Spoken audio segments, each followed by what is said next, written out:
नमस्कार दोस्तों, डेट है आज की 13 नवंबर 2020। स्वागत है आपका करंट अफेयर न्यूज डिस्कशन में।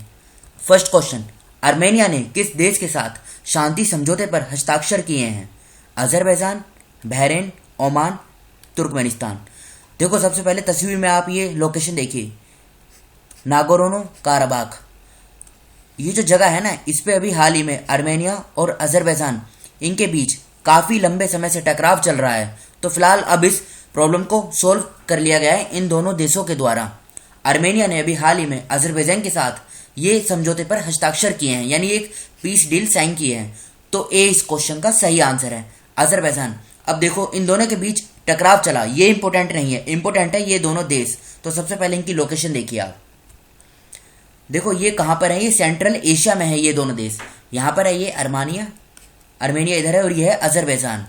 अजरबैजान की जो बाउंड्री है ये इधर कैस्पियन सी है, याद रखिएगा, कैस्पियन सी के साथ अजरबैजान की बाउंड्री लगती है। और ये जो आर्मेनिया है ना, ये लैंड लॉक्ड कंट्री है, इतना आप समझ लीजिए।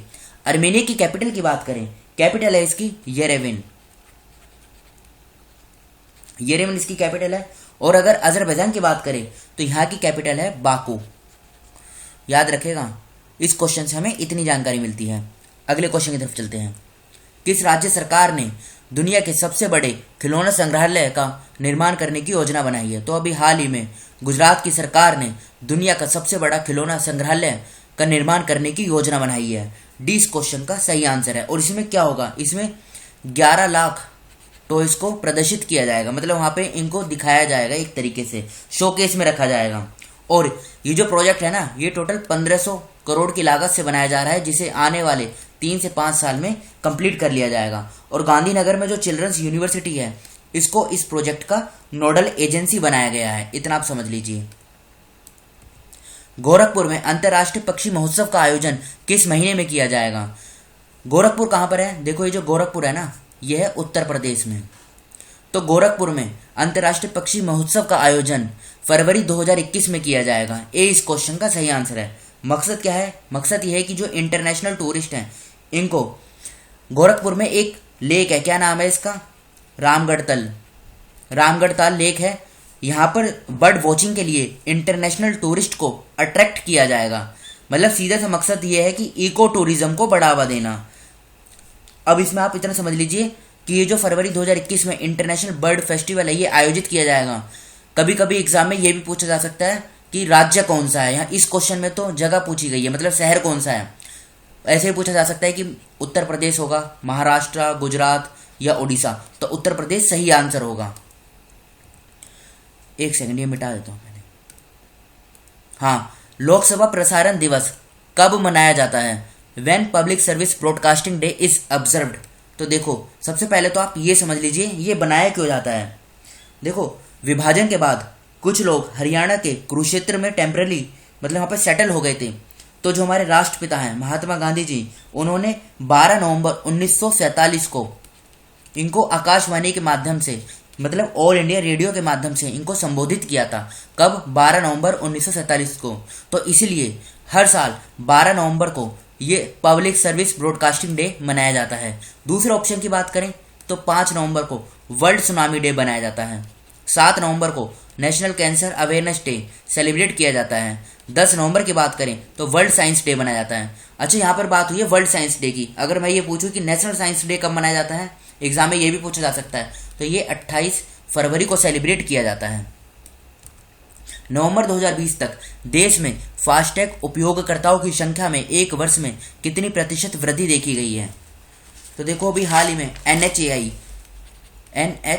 क्या है ये? National highway authority of India, इनके द्वारा एक डाटा पब्लिश किया गया है, जिसमें ये बताया गया है कि ये जो फास्टैग यूजर की जो संख्या है, ये 2 करोड़ के पार हो गई है और एक साल में 400% की वृद्धि हुई है, इतना आप समझ लीजिए। अच्छा, ये बताइए फास्टैग क्या होता है? अगर फास्टैग की बात करें, देखो ये टोल है। यहाँ से जब कोई गाड़ी पास करेगी, मतलब यहाँ से गाड़ी ये जो क्रॉस करेंगी, तो यहाँ पर एक सेंसर लगा होता है। RFID के बारे में आपने सुना होगा, रेडियो फ्रीक्वेंसी आइडेंटिफिकेशन टेक्नोलॉजी। इस टेक्नोलॉजी के माध्यम से गाड़ी में जो आगे फास्टैग लगा होगा, इससे पैसे अपने आप कट हो जाएंगे इस टेक्नोलॉजी के माध्यम से। तो ये होता है पूरा प्रोसेस। अब 15 दिसंबर 2019 से सरकार ने पूरे भारत में फास्टैग को अनिवार्य कर दिया था। और अभी हाल ही में हमने 2-3 दिन पहले ही पढ़ा था, ministry of road transport and highway ने अनाउंसमेंट की है कि 1 जनवरी 2021 से 4 पहियों वाली सभी गाड़ियों पे फास्टैग लगाना अनिवार्य है। तो इस क्वेश्चन का डी 400% सही आंसर है। 200 आईपीएल मैच खेलने वाले दूसरे खिलाड़ी कौन बने हैं? तो देखो, ये है रोहित शर्मा। पहले नंबर पे कौन है? पहले नंबर पे है महेंद्र सिंह धोनी। फर्स्ट पे है धोनी और दूसरे पे बने हैं रोहित शर्मा। देखो, अभी हाल ही में आईपीएल का 13वां एडिशन आयोजित हुआ। कहाँ पर हुआ था ये 13वां एडिशन? ये हुआ था यूएई में, यूनाइटेड अरब एमिरेट्स में। और इसमें विनर कौन रहा? विनर रहा मुंबई इंडियन, जिन्होंने दिल्ली कैपिटल को हराया था। और केएल राहुल की बात करें तो इन्होंने इस आईपीएल 2020 में ऑरेंज कैप का खिताब जीता है। किस राज्य ने सेचा समाधान मोबाइल ऐप को लॉन्च किया है? सेचा समाधान, देखो अभी हाल ही में इस मोबाइल ऐप को लॉन्च किया गया है उड़ीसा के द्वारा, उड़ीसा सरकार के द्वारा। मकसद क्या है? देखो, जो भी किसान है ना, उनको वाटर और इरिगेशन रिलेटेड जो भी समस्याएं हैं, उन सभी को इस सेचा समाधान ऐप के माध्यम से बिना किसी उनको किसी भी कंसर्न डिपार्टमेंट में जाने की जरूरत नहीं है। वो अपनी समस्या को सीधा यहाँ पर डालेंगे और उसको फिर सोल्व किया जाएगा। और ये जो एप्लीकेशन होगी ना, ये बायलैंग्वेज पोर्टेबल एप्लीकेशन है एंड्रॉयड मोबाइल के लिए, इतना आप समझ लीजिए, सॉरी मोबाइल फ़ोन के लिए। तो ये पूछा जाएगा कि सेचा समाधान, ये जो मोबाइल ऐप है, इसको किस सरकार ने लॉन्च किया है? तो इसको उड़ीसा सरकार के द्वारा इस सेचा समाधान मोबाइल ऐप को लॉन्च किया गया है। किस देश ने अपनी डिजिटल मुद्रा लॉन्च करने की घोषणा की है? तो अभी हाल ही में लेबनान की सरकार ने अपनी डिजिटल ये जो करेंसी है, इसको लॉन्च करने का फैसला लिया है। लेबनान में जो है ना, सेंट्रल बैंक ऑफ लेबनान, वहाँ के गवर्नर है रियाद सलामी, उन्होंने ये अनाउंसमेंट की है कि 2021 तक ये अपनी डिजिटल करेंसी को लॉन्च कर देंगे। और ये डिजिटल करेंसी क्या होती है, इसको हम छू नहीं सकते हैं, ये डिजिटल है ना। अब बात हुई है लेबनान की। सबसे पहले लेबनान की लोकेशन देखिए, ये लेबनान की लोकेशन है और ये इसकी कैपिटल है बेरूत। देखो, बेरूत इस अभी कुछ टाइम पहले न्यूज़ में थी, यहाँ पर एक बॉम्ब ब्लास्ट हुआ था। देखो, कभी कभी एग्जाम में इस तरीके से क्वेश्चन पूछे जाते हैं, जैसे यहाँ पर दे देंगे बेरूत, इसके आगे देश दे देंगे जैसे स्विट्जरलैंड, यहाँ पर दे देंगे दमास्कस, इसके आगे दे देंगे सीरिया, फिर दे देंगे बाकू, इसके आगे अजरबैजान। उसी प्रकार से यहाँ पे दूसरी लोकेशन होगी, यहाँ पे दूसरी लोकेशन होगी, फिर पूछा जाएगा कौन सी सही है और कौन सी सही नहीं है। तो इस प्रकार के क्वेश्चन एग्जाम में पूछे जाते हैं। इसलिए जो शहर विदेश के भी हों, जैसे ये बेरूत है, यहाँ पर डेमास्कस है, इन सभी को आप अच्छे से कवर कर लीजिएगा। कॉलिनस डिक्शनरी ने किसे वर्ड ऑफ द ईयर 2020 चुना है?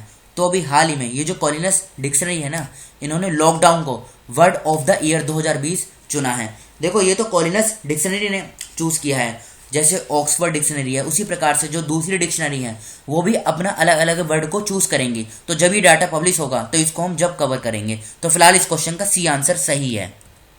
नवंबर 2020 में किस राज्य में नए command control and data centre का उद्घाटन मंत्री केटी रामाराव द्वारा किया गया था? हरियाणा, तेलंगाना, तमिलनाडु, केरला।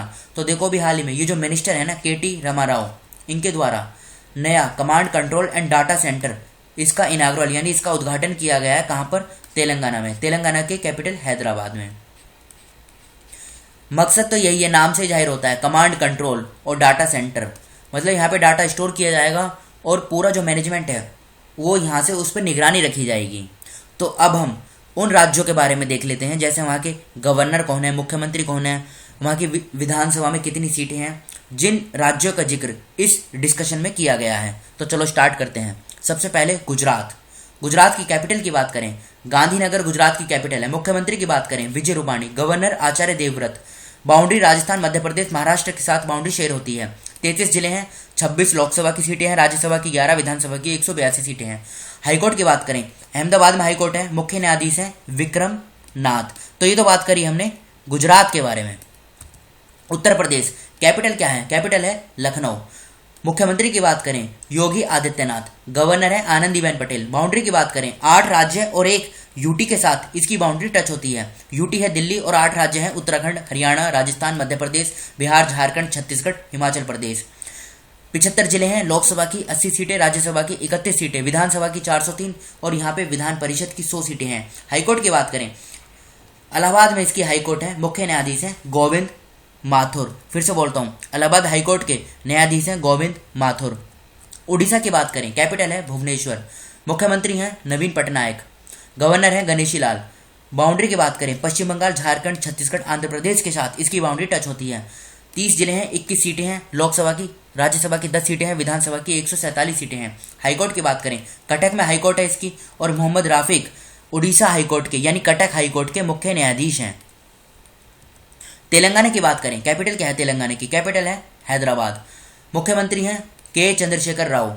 गवर्नर हैं तमिलिसाई सौंदरराजन। बाउंड्री की बात करें, महाराष्ट्र, छत्तीसगढ़, आंध्र प्रदेश, कर्नाटक के साथ तेलंगाना की बाउंड्री टच होती है। 33 जिले हैं, लोकसभा की 17 सीटें, राज्यसभा की 7, विधानसभा की 119, विधान परिषद की 40। हाईकोर्ट की बात करें, हैदराबाद में इसकी हाईकोर्ट है, मुख्य न्यायाधीश हैं राघवेंद्र सिंह चौहान। तो फिलहाल इस डिस्कशन को हम यहीं पर रोकते हैं। Thank you.